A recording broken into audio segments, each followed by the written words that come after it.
তো guys finally Bangladesh কালকে AFC Asian কাপসের বাছাই পর্বে নিজেদের শেষ ম্যাচটি খেলতে যাচ্ছে সিঙ্গাপুরের বিপক্ষে।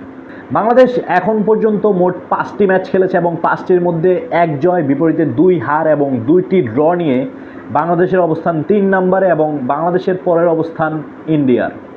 এবং 1 এবং 2 নম্বর পজিশনে আছে সিঙ্গাপুর এবং হংকং, যারা কিনা এএফসি এশিয়ান কাপসের মূল পর্বে খেলবে। বাংলাদেশ এবছর ভালো একটি সুযোগ ক্রিয়েট করছিল এএফসি এশিয়ান কাপসের মূল পর্বে খেলার এবং বাংলাদেশ যোগ্য দাবিদারও ছিল।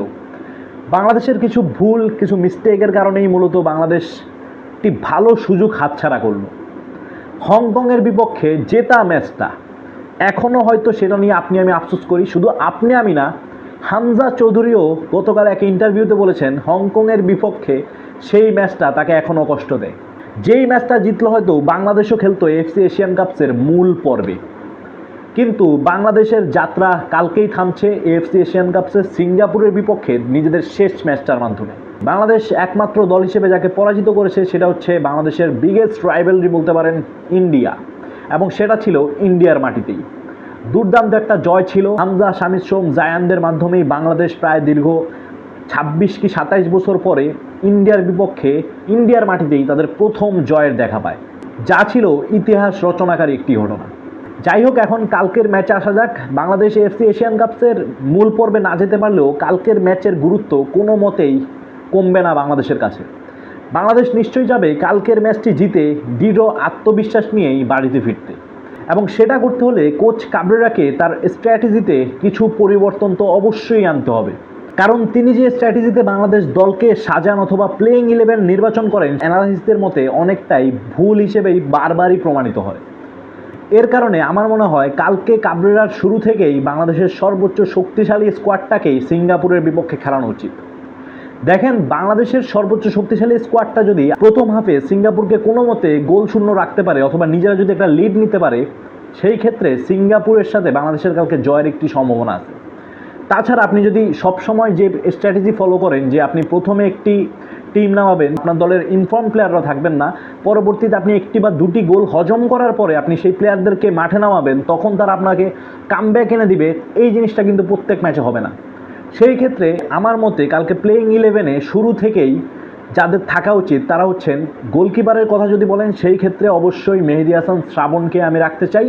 কারণ মিতুল মার্মা যা দেখিয়েছেন তারপরে তার উপর আসলে বিশ্বাস করাটা অনেকটাই মুশকিল হয়ে গেছে। শ্রাবণও গত ম্যাচে খুব ভালো করেছেন, তা বলার কোনো উপায় নেই, তবে শ্রাবণকে আসলে যেহেতু আপনি গত ম্যাচে সুযোগ দিয়েছেন, এই ম্যাচও তাকেই রাখা উচিত।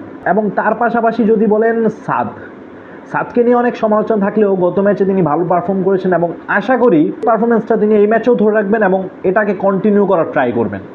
এমনটা না যে গত ম্যাচে ভালো খেলছেন, কালকের ম্যাচে আবার খারাপ খেলবেন, পরবর্তী 3-4 ম্যাচে আবার ভালো খেলবেন, আবার হারিয়ে যাবেন, এমনটা চাই না।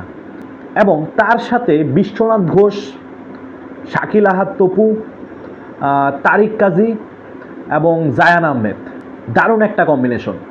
এবং তার সাথে হামজা চৌধুরী, শামিদ সোম, এবং সত্যি বলতে আমার এখানে দুজনকেই লাগবে, কিন্তু হয়তো এভাবে নামাবেন না, মোরসালিন অথবা জামাল ভুঁইয়া, কিন্তু হয়তো কাবরেরা তা করবেন না।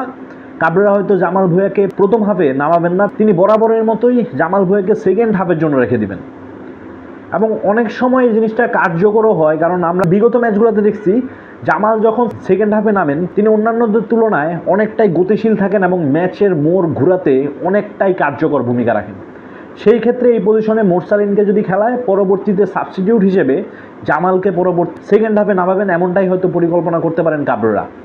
এবং তার পাশাপাশি হয়তো ফাহিমকেও সুযোগ দিতে যাচ্ছেন কাবরেরা। যদিও ফাহিমের বর্তমান পারফরমেন্স খুব একটা তাকে দলে রাখার পক্ষে কথা বলে না, কিন্তু তার জায়গায় আপনি খেলাবেনটা কাকে? সেই ক্ষেত্রে হয়তো ফাহিমও খেলতে যাচ্ছেন, যেহেতু আমাদের কোনো প্রপার স্ট্রাইকার নেই, সেই ক্ষেত্রে ফাহিমও থাকছেন অনেকটাই নিশ্চিত। তো গাইস, আমার মতে এই একাদশ নিয়েই হয়তো বাংলাদেশ কাল মাঠে নামতে পারে, অথবা যদি কিন্তু হলে দেখবেন যে এমন কেউ নামতেছে যাদেরকে কিনা দর্শকরাও চায় না, থাকারও কথা না। তো গাইস, আপনার পছন্দের একাদশ চাইলে আপনি জানতে পারেন কমেন্ট বক্সে, এবং কালকের ম্যাচ নিয়ে আপনার মতামত কি সেটাও জানাতে ভুলবেন না আমাদেরকে। দেখা হচ্ছে পরবর্তী ভিডিওতে। Best of luck Bangladesh.